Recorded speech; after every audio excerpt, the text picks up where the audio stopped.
Hey everyone, it's Allie, and today we are talking about something really hard, emotional affairs. Emotional affairs are so painful and they're super confusing because they're so ambiguous. Your partner might not have touched another person, but the betrayal is still real. They are giving their emotional energy, intimacy, and attention to someone outside of the relationship, and that really hurts.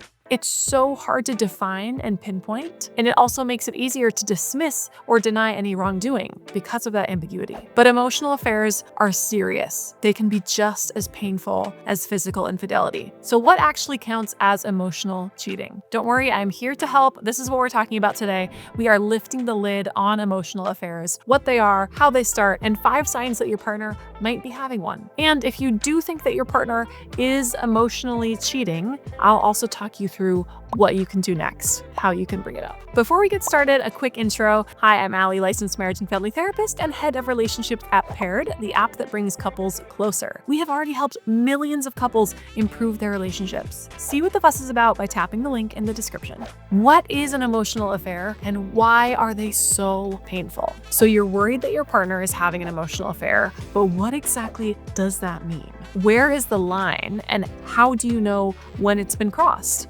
Everyone has their own boundaries, but here's how I define it. It's when your partner builds a deep emotional connection with another person in a way that starts to undermine your bond. It might not be romantic or sexual, but if that connection is creating distance in your relationship or making you feel uncomfortable, it's a problem. And emotional affairs usually start small, okay? It's a few messages, a casual catch up with someone. Maybe someone offers a sympathetic ear or a shoulder to cry on when things get a little rocky at home. And over time, that outside connection grows and the emotional investment in your relationship shrinks. You probably start to feel sidelined, maybe shut out, and you're probably second guessing yourself and a little bit confused. But just because there is no sex doesn't mean that there is no damage. Emotional affairs hurt, and they can seriously erode trust and intimacy. If you are in this situation right now, I want you to know that your feelings are valid. You are not going crazy and you are not overreacting. So what are the key signs of an emotional affair? Let's take a look. Here are 5 signs that your partner might be having an emotional affair. And hey, if you have done a little self-reflection and you're watching this wondering if you are the one that is involved in emotional cheating, you can just flip these signs around and apply them to yourself. Number 1, they're emotionally distant. You used to be your partner's go-to person for everything. Exciting news, a stressful day at work, some stupid but hilarious thing that happened on their commute or a meme that they saw. But now they're emotionally distant. You're still talking, but it feels surface level. And it feels like they're keeping you at an arm's length and you can't help but feel like you're a little bit out of the loop. It's the difference between, oh my gosh, babe, I got the promotion, and then hearing about it hours later over dinner, like, oh yeah, I got that promotion, by the way. Like, I'm your partner, shouldn't you be excited to tell me this? That emotional closeness that you once shared together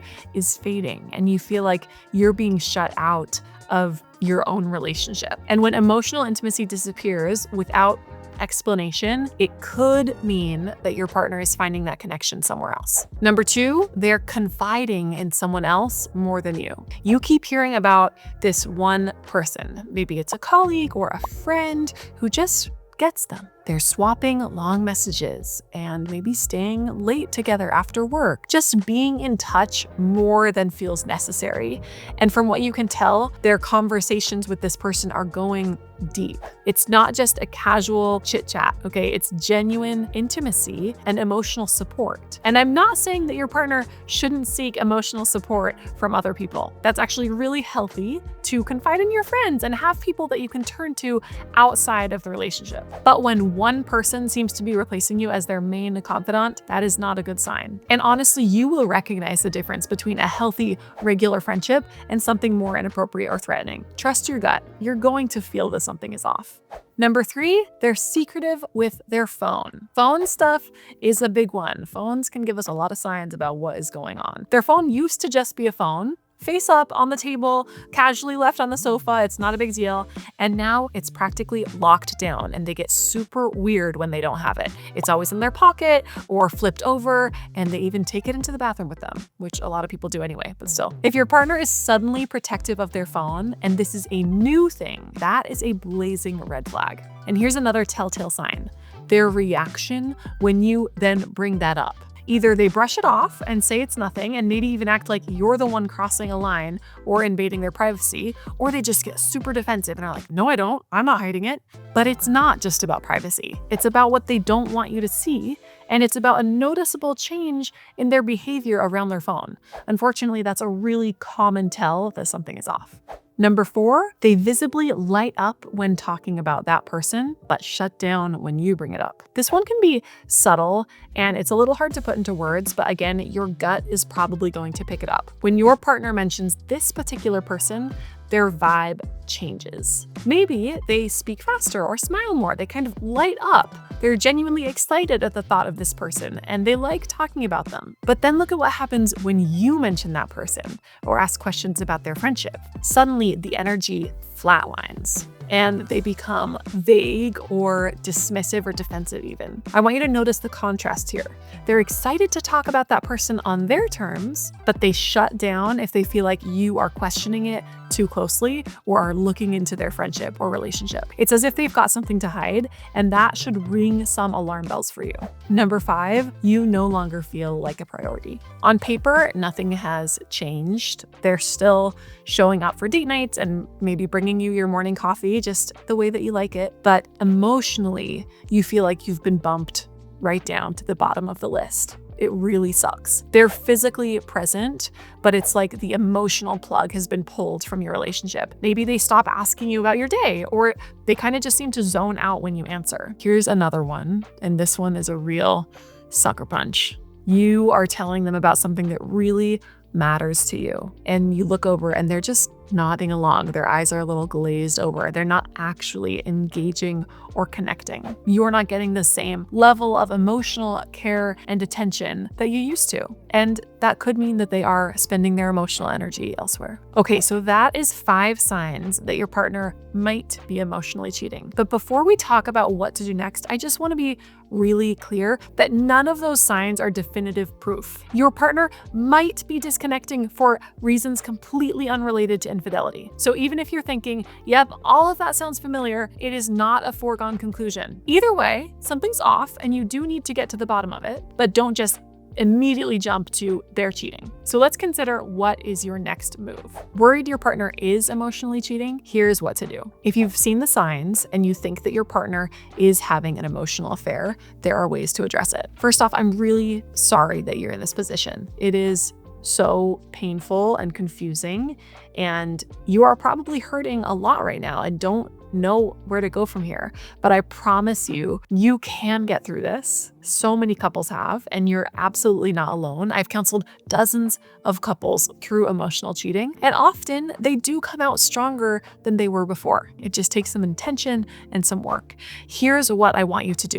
First, tune into how you feel and really acknowledge what's going on. It doesn't matter if it's only been a couple of weeks or that no physical boundaries have been crossed. Your discomfort is valid. So I don't want you to gaslight yourself into thinking that it's nothing or try to downplay your feelings. Then, as soon as you feel ready, you need to address it with your partner. And I won't sugarcoat this. It's going to be a tricky conversation, but you deserve honesty and clarity. So here's my advice for how to go about it. Don't go in accusing your partner of emotionally cheating. The accusation right off the bat probably won't go well. Instead, focus on how the situation is making you feel. So instead of saying, I think that you are having an emotional affair, you might say, I noticed that you're speaking with Billy a lot and that you guys seem to have a really close connection. Honestly, I feel like it's impacting our closeness and I feel a little shut out emotionally. Can we talk about what's going on? See, this way you're not starting a fight or accusing your partner,